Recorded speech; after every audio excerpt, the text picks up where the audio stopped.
This is Karen with newclevelandradio.net, and it is time for Care Notes with Doug Wilber. And we're going to change it around a little bit, Doug, because I've got a lot of questions for you today Okay. about home care. I'm Um, the answer man, huh? I hope so. So I'm going to start with something semi simple that some people may not even be thinking about. Um, as I told you, 4 weeks ago, my son had, it turned out to be a gallbladder attack. Wasn't a simple gallbladder removal. He had incisions all over his stomach, it looks like, because Mm, they tried doing robotic didn't work, and whatever. So it was a full surgical procedure. And he had surgery on a Friday, late in the day. Saturday, they wanted him out of that hospital as quickly as possible.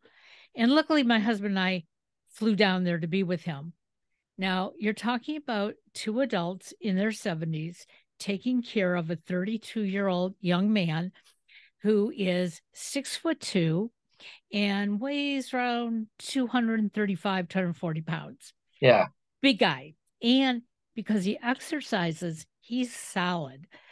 So we get him home, we get him into bed. Um, but he's realizing there's a lot of things he can't do easily. One was getting in bed, the other is getting out of bed, the other is maneuvering into the bathroom. Yeah. And after a day, I called his surgeon and I said, "Is there any kind of assistance that we can get him?" And she said, "Oh, no, he's a healthy young man. He's got insurance and whatever." And I Mm, agreed, and things did go smoothly for the rest of the week. And mom, did whatever she could because my husband had to come home. So there were many times my son was leaning on me. yeah. But I started to think about this that as my husband and I are getting older, and so are many of our friends, it's not so easy to take care of each other. And yet, we all want to stay in our homes as long as possible. And one main reason that I want to, as of today, is I know there's a shortage of help in many of the facilities. So being there doesn't mean I'm going to get really good care. How do I start to qualify for any kind of benefits if I'm staying at home? Do I have to be on Medicaid? Or is there a loophole with my Medicare? Or do I have to have private insurance? Right. So unfortunately, um, that and there's a really kind of a big problem facing um, us the next 20, 30 years because the baby boomers are aging. I just saw the statistics. So many people have no savings whatsoever. and there is uh, um, a need for uh, people to have care now. What you can do, and this is like the awful thing, which is basically go into a nursing home, spend all your money, and then end up being essentially, at that nursing home as a Medicaid type of a client. That's not a great option. No. It's in so many ways, it's not a great option. Um, and, so pre-planning and figuring things out is really a good idea. So what I was going to suggest, or will suggest to people is if you can afford long-term care insurance and you can buy it early enough, do it because the one group of people that I tend to see that don't worry a lot when they end up having something, like it gives them peace of mind if nothing else, are the people that have long-term care insurance. The problem is you can't get long-term care insurance once you're old. You need to get it when you're younger, Right. So the time to start looking at it is as soon as you can, you basically get this message. Sure. So the other thing is to think through and say, what are we going to do under these circumstances? So as much as possible, you need to weigh out like what can we do? So one thing you can do is you can get into a situation where care will be easy or easier. So I'll tell you what is really difficult: stairs, okay? Barriers. And you have to look at something from the angle of a wheelchair. Like if I were in a wheelchair, would I be able to? And you'll realize that so many things in your house oftentimes are barriers, Right. you know, that you're not going to be able to maneuver around. And so you know you really have to start looking at maybe changing your environment, whether that means retrofitting where you're currently at Sure. and say, can I be on one floor? And if I were on one floor, do I have a bathroom that is set up for so that I could roll a wheelchair in there? Are the doors wide enough for doing something like that? And sometimes the answer is there is not an easy way to retrofit this, Right. you know. And so if you're not able to retrofit it, what would you then be able to do? Well, you the best thing might be to buy, you know, or move into a place where it would be accessible, Sure. you know. So I'll tell you, hardwood floors or a hard surface is better than carpeting. Okay. If you know, being able to roll into a shower is better than even a lip. Like you might think, well, a lip is, you know, let's say it's only 3 or 4 inches. Can't get Well, yeah, it can be a really difficult thing to overcome. And so if you can do a lot of these things, if do I have bars in the shower? Um, and you know, and if you don't have bars in the shower, get bars in the shower. Some places like Geauga County will install the bars for free. They'll build ramps if people need ramps. They'll do all sorts of things for for seniors. So you can look at services that you have, but you need to create an environment where you could need less care. Okay. It's not that you won't need any outside care. sure. It's just if you can remove barriers, you can have less care rather than more. And the time to think about it is not after something has happened, you know, like when your son, you Right. know, had it, the time to think about it is before that Right. happens. And you're able to kind of make good decisions. A perfect example. Gosh, 15 years ago, I redid my house. Okay. And and it was before I started the company.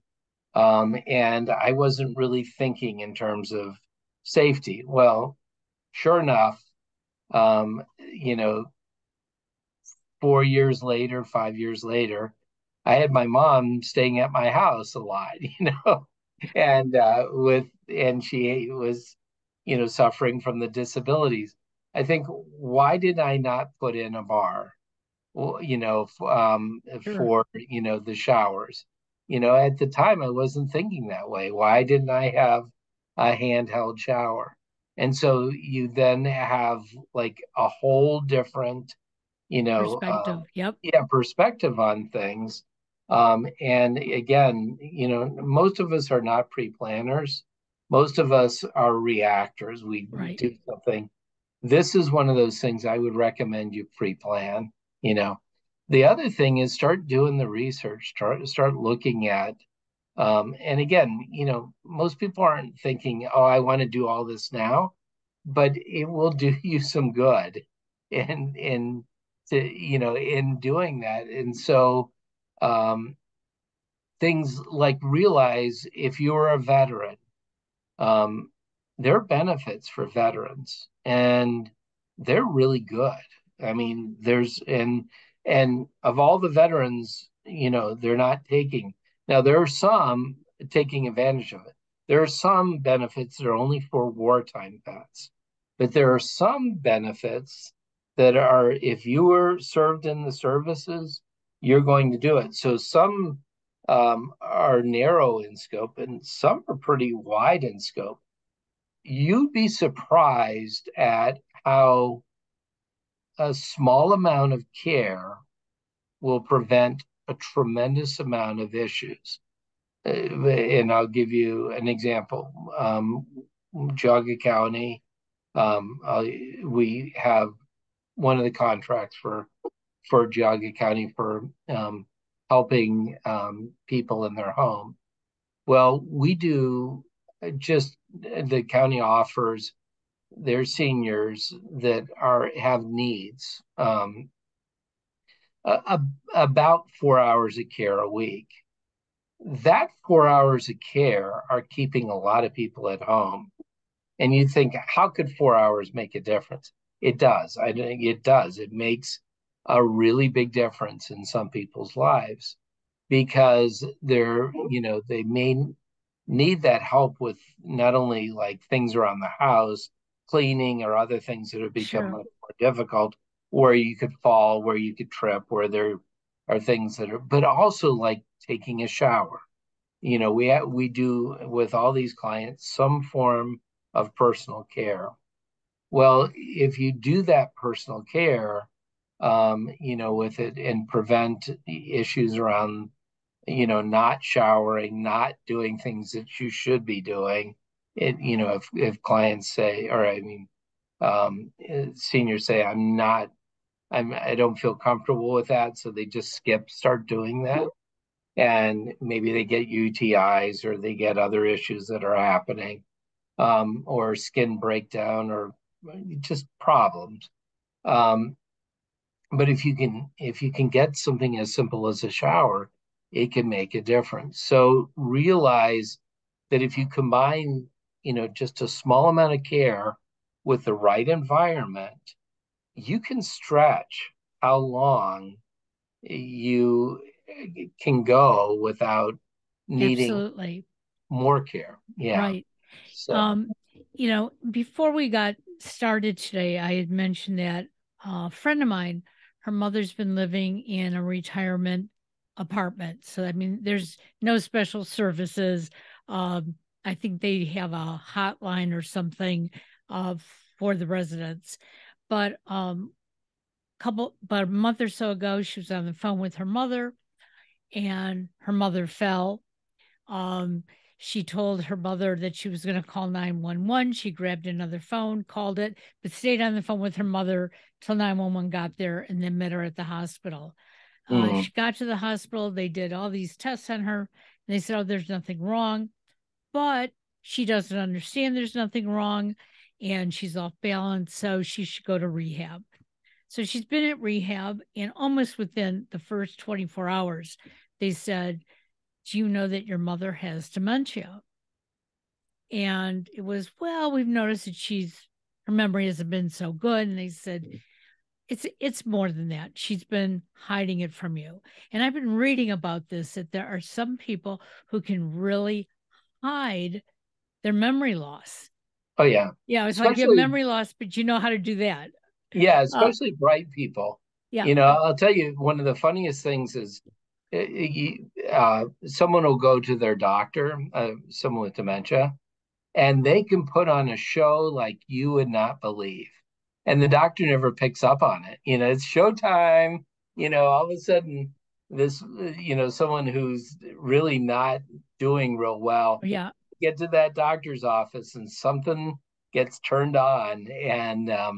And yeah, there's, you think that their life is full of rainbows and lollipops. Well, So, and I've been doing a lot of reading about it because I've started my coaching business, and I'm realizing that people don't understand some of these things. That you stop in to see your parents, every night after work. and they look absolutely fine, and then your brother or sister goes and checks on them in between those hours, and guess what? Brother's saying no, they have some mental issues going on.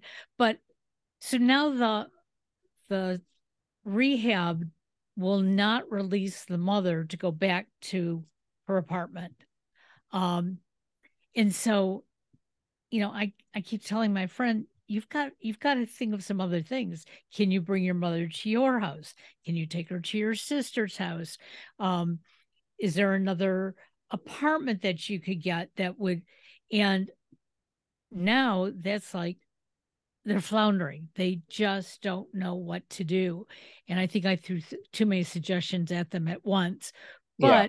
But those were some of the things that we even thought about for my mom, because when she got ill, the doctor said she could be gone in a day.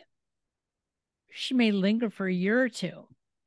And one of our thoughts was, well, I would bring her back from Michigan. I'd bring her to Ohio. We have a really nice facility across the street from us. And I thought, well, that would be good the nights that I needed to stay there, until they said to me, she would never handle, even in an ambulance, she would never handle the ride, the 3-hour ride. So it was like, okay, we had to think of some other things. And that's why we brought her home and I moved in with her. But you are so right. We have to start thinking about this basically when you're my son's age, in your early 30s. Because if you Yeah. don't start putting into that fund, you're not going to have those funds when you need them. Yeah, no, and again, it's the pre-planning makes a huge difference for you know the outcomes that you're going to see. Now, it doesn't mean, yeah, I mean, I've seen people, in a crisis, they make lots of good decisions and, everything comes Sure. together.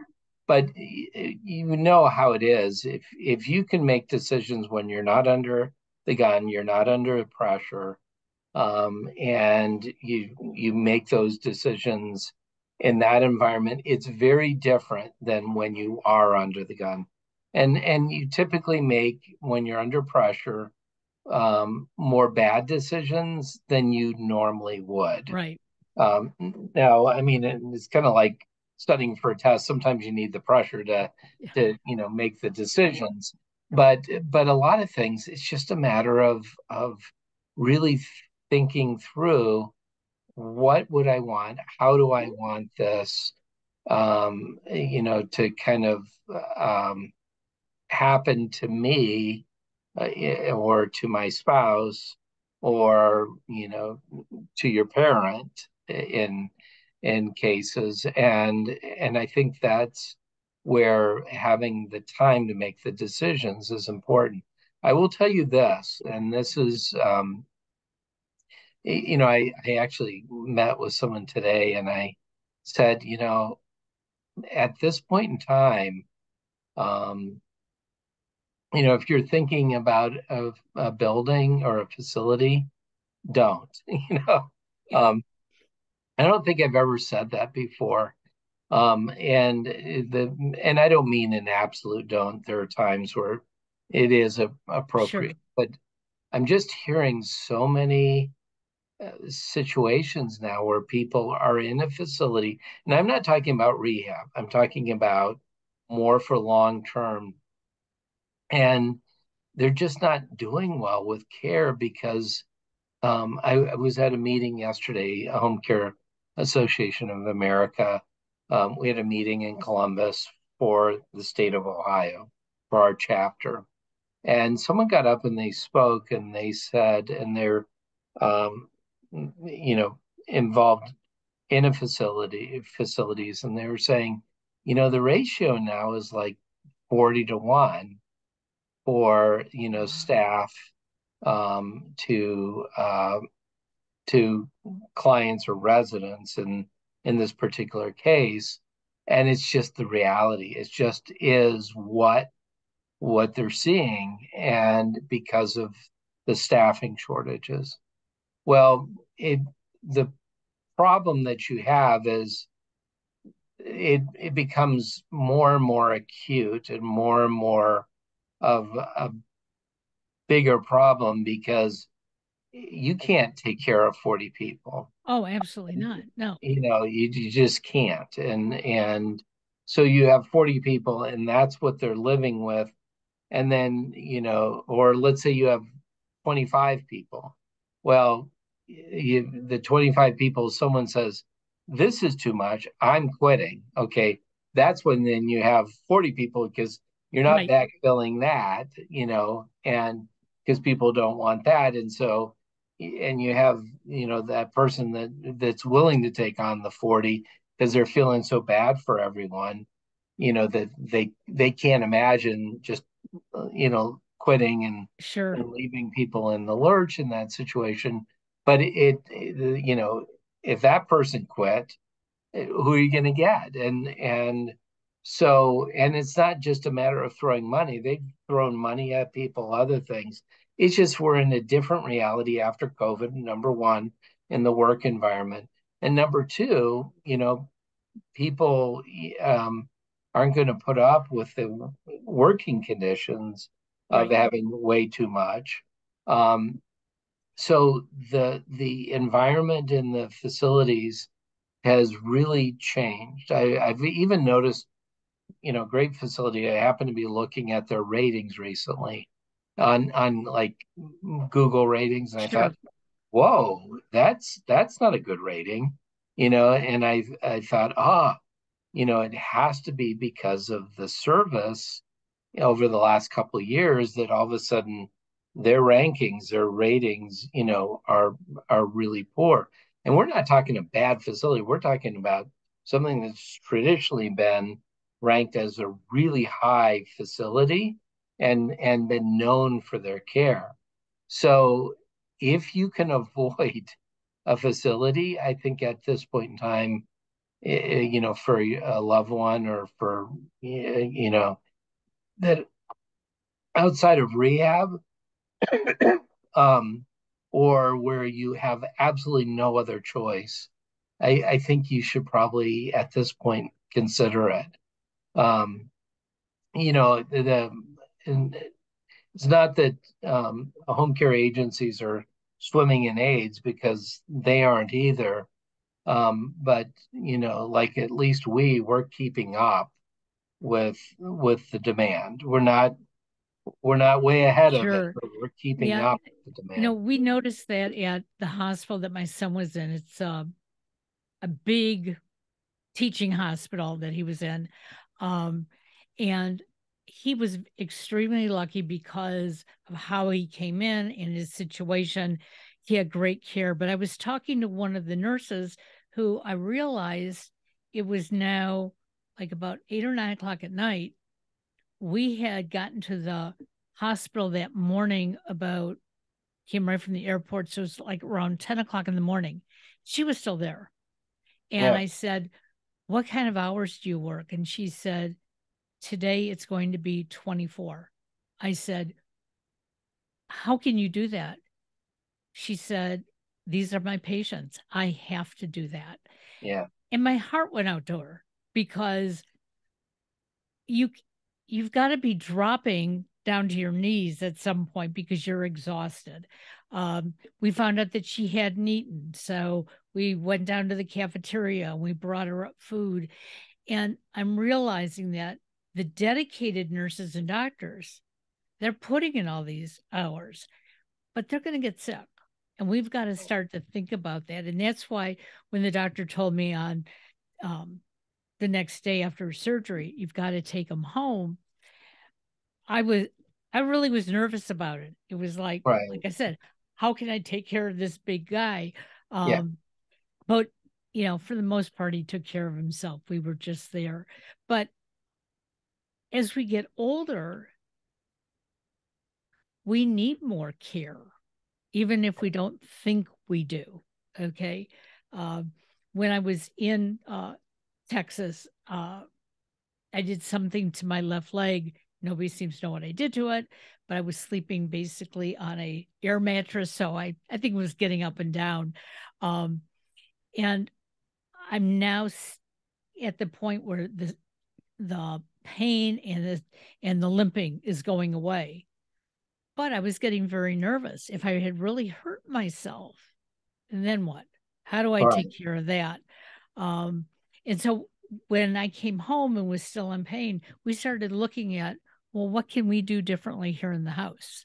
Yeah. Um, Oh, good. Yeah. and one of the things was that we have to fix our stairway because we don't have grippers on it and it's a wood staircase. So all of a sudden it was like, yeah, that's what I need to do. And I need to make sure I'm wearing shoes when I'm walking up and down the steps, things that you just take for granted. Yeah. So when you, Well, I was going to say, even handrails, yep, that those are simple things, but there you'd be surprised the number of places where there is not it generally people have some handrails in the house, but there are times where uh, people don't have handrails at all, or they'll have a handrail and there'll be a gap in one area because maybe it goes around a corner or something. There are solutions for that. You can, get a carpenter in to fix that and make it so it looks nice. right, Um, what I find is it's weird because someone's decorated their house. A lot of times they decorated their house in the '90s and or the early aughts, and they like this is the way they wanted their house, and they don't want to change anything. And I have to go in and I have to at times say, look at you, you have to put in a hospital bed. yeah, It's for your safety. It's for the safety of the aide that's coming in. It's going to help you to rehab quicker. These are important things. These aren't light things. And so part of it is giving up on certain things, in the sense of like, um, not allowing, the, the having to have it the way you it's think perfect. is Right, perfect, right. for something that is practical. And that's hard sometimes with people. But I've seen where people have rails on both sides going up a stairwell, and you think, is that big a deal? It can be really a wonderful thing to be able to have rails on both Absolutely. sides and Yeah. getting up, and so you do have to take a little bit more of a practical role, and you can do it so it's still aesthetically pleasing, but you have to be practical. And one of the things I realize is that plaster can, or drywall can be patched. So if Right. you put something up and you want to take it down eventually, you can do that. Let's say a handrail and a grab bar strategically placed so that when you're going up and down a single step, you're able to do that. And then, um, if you take it down eventually or you sell the house, that's an easy patch. That's not difficult whatsoever. Um, I think though, kind of getting back to what we were saying before, that the you know those little things that can be fit in the house can make it possible so that you don't have to have as much care. Right. Um, and so something as simple as getting in with the right equipment can mean whether you have to have an aide for 4 hours a day, um, or um, whether you need someone for 12 hours a day, or Exactly. whether you need someone 4 hours 3 times a week. You can strategically think through things. So, for example, some people, let's say they're dealing with dementia, you have a husband and wife. One of the solutions for that, a husband is because he's dealing with his own health problems and his wife now has dementia. Do you need an aide in there every day? Possibly not, depending on where she's at. Maybe you send her to daycare for 3 days a week, and they have dementia type daycare. They're usually relatively inexpensive for doing that. And some places, it can actually be free. It could be a benefit Sure. depending on, the Department of Aging that you're dealing with. And so there are low cost ways of dealing with it. It mixes up, um, um, kind of the variety that people Right. have, and where they could do activities and do things. And then maybe you only have an aide a couple times a week. And, because then she has home time. But Right. then the husband has reprieve or respite so that he can do things and he can take care of the stuff going on in his life without busting the bank either. Exactly. And then you save that money for when you absolutely have to have, say, 24 hours of care or a live-in or something in where it's going to make a big difference. Sure. But what I've found is that rarely, when someone's in their own home, you can almost always save money over what it would cost to be in a facility. And not that money is everything, because it isn't, but you're also getting better care. Right. Because my example before, where they were talking 40 to 1, ratios. Well, one-on-one's a lot better than 40 to 1. Exactly. I will tell you that Exactly. much. Yeah. So um, now, did your friends, the ones that you were talking about before, get any resolution? As of yesterday, they thought they were getting close. Um, so it was the facility that was telling them that mother couldn't go back to where she was. Well, she can if she has the help. And Okay. so, that was like, okay, well, she knows her way around her place. She's got enough of her memory right now that to take her from rehab to another strange place probably would do her in. And so trying to set up something so she can go back to her place, she'll see her things. And then they'll just have to watch it and judge it from that point forward. And, I was grateful that they were seeing it that way because, you know, and I keep saying this over and over again. When we brought my mother home, of course she couldn't see her place, but she thought she could. Yeah. And she was comfortable because she was in her home. She had the, aroma of her home. Um, her kitchen wasn't too far from her bedroom. And so if I was cooking something, she felt like she was in the kitchen cooking. And that was very, very important. And it made me feel good because she was recognizing certain things. And that's what they say about a lot of people who are going through dementia. There are certain things in their home that are going to keep them in the present time. And as long as we can do that, for as long as we can, I think we should. Well, yeah. Weird thing. I know I've told this story before, but one of the things that convinced me that I should move my mom back in and do 24-hour live-in care, was I brought her to her house, and as we were walking through, and she had been at my house and other family members' houses for a while, just kind of rotating, but it's been a lot at mine. But I noticed that when she walked in, she instantaneously turned on her light, you know, and obviously she had dementia. And I thought, wow, there's this muscle memory type of a thing where she remembered that light switch turned on that light, and it was by force of habit, by the fact that she had been in her home for 50 years. and where she was this was familiar, this was home, and it was really amazing that